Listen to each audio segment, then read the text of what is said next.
Selamat malam Pak, perkenalkan nama saya Linda. Saya dari kelas manajemen A3. NIM saya 18104166681. Mata kuliah yang saya ambil yaitu ALB, Analisis Lingkungan Bisnis. Dosen pengampu Ade Musalim, SE, MM.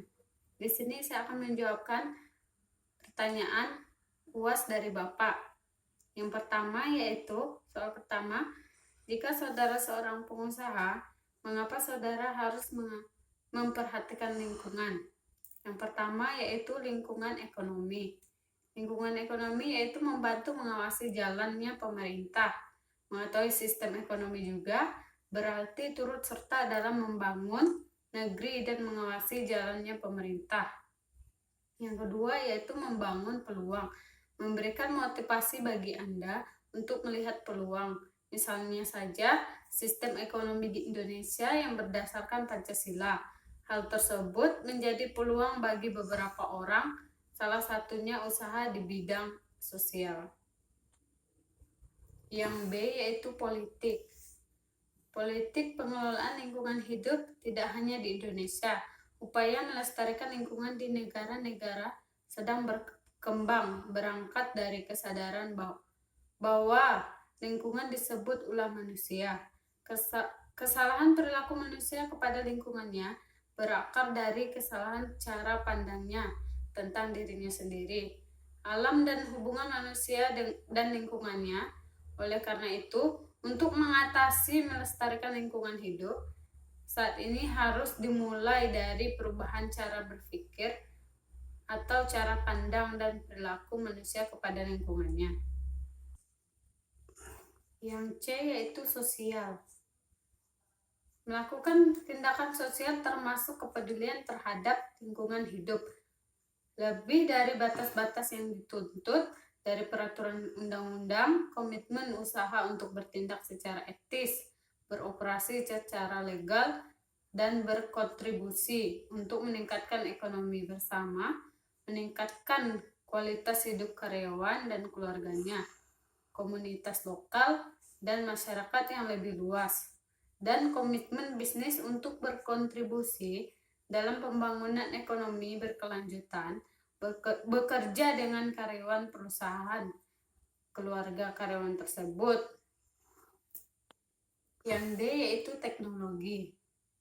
Manfaat sebuah teknologi mengubah proses manual menjadi otomatis sehingga dapat mengurangi biaya untuk tenaga kerja, biaya untuk kertas, alat tulis, dan lain sebagainya. Waktu yang diperlukan untuk mengerjakan suatu tugas pekerjaan lebih cepat dengan adanya teknologi. Teknologi akan memperpendek rantai birokrasi. Misalnya, yang tadinya selesai dalam 1 minggu, dengan teknologi hanya butuh waktu 1 hari saja.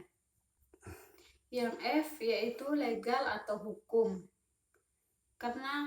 Karena harus bisa memperhatikan lingkungan sekitarnya agar lingkungan sekitarnya tidak tercemar oleh limbah industri kita sendiri. Soal kedua yaitu jelaskan apa yang dimaksud dengan strategi pasar. Strategi pasar adalah logika pasar, dan berdasarkan itu, unit bisnis diharapkan untuk mencapai sasaran-sasaran pasar. Strategi pasar terdiri dari pengambilan keputusan tentang biaya pasar dari perusahaan, bauran pasar, dan alokasi pasar. Di sini saya akan menambahkan jawaban nomor 1 yang bagian E, etika atau lingkungan, yaitu diperlukan agar setiap kegiatan yang menyangkut lingkungan dipertimbangkan secara cermat, sehingga keseimbangan lingkungan tetap terjaga. Oleh karena itu, akhirnya ekologi berusaha melindungi dan melestarikan alam dunia kita sebagai lingkungan manusia. Yang ketiga yaitu jelaskan apa yang dimaksud dengan strategi bukan pasar atau non-market strategi. Dalam ilmu ekonomi, kekuatan non-pasar adalah mereka yang bertindak atas faktor ekonomi di luar sistem pasar. Mereka termasuk pengorganisasian dan memperbaiki faktor-faktor yang memberikan pesanan ke pasar, dan lembaga dan organisasi masyarakat lainnya, ekonomi, politik, sosial, dan budaya, sehingga mereka dapat berfungsi secara efisien dan efektif, serta memperbaiki kegagalan mereka. Soal nomor 4 yaitu jelaskan konsep dalam menganalisis lingkungan bisnis. Lingkungan bisnis dapat diartikan sebagai segala sesuatu yang mempengaruhi sebuah aktivitas bisnis dalam suatu lembaga organisasi atau perusahaan. Faktor tersebut dapat dibagi ke dalam dua kategori, yaitu faktor dalam perusahaan internal serta faktor di luar perusahaan eksternal. Faktor internal yaitu merupakan faktor di dalam perusahaan yang dapat mempengaruhi sebuah aktivitas bisnis. Secara sederhana, faktor ini dalam lingkungan internal terdiri dari sumber daya, bahan baku, kapasitas perusahaan, dan keahlian utama. Sedangkan yang eksternal, lingkungan eksternal atau faktor yang di luar perusahaan yang dapat mempengaruhi sebuah aktivitas bisnis. Secara sederhana, faktor dalam lingkungan eksternal terdiri dari ancaman produk serupa, ancaman produk pengganti, dan daya tawar dari pelanggan.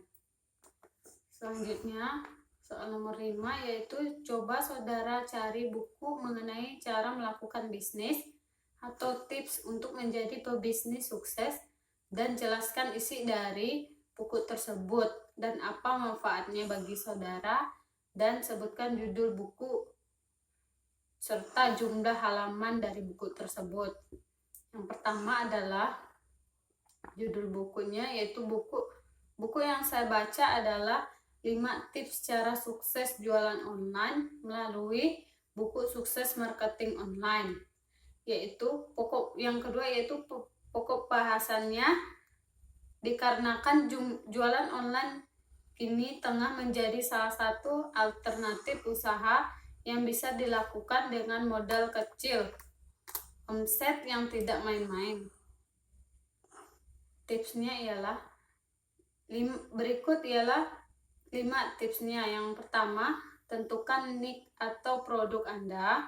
Yang kedua, pelajari cara pendapatan tarif atau pembeli. Yang ketiga, pelajari copywriting atau penulisan iklan yang baik. Yang keempat, yaitu pelajari cara menangani pelanggan atau customer service. Yang kelima, yaitu berikan after sales atau penjaminan kepuasan pelanggan Anda. Manfaatnya bagi saya ialah setelah saya membaca buku online ini, tekad saya menjadi kuat untuk menjadi pebisnis, dan saya tidak ragu lagi untuk ingin memulai bisnis dari kecil hingga mencapai titik kesuksesan. Buku yang saya baca halamannya adalah 16 halaman. Sekian jawaban UAS dari saya ucapkan terima kasih.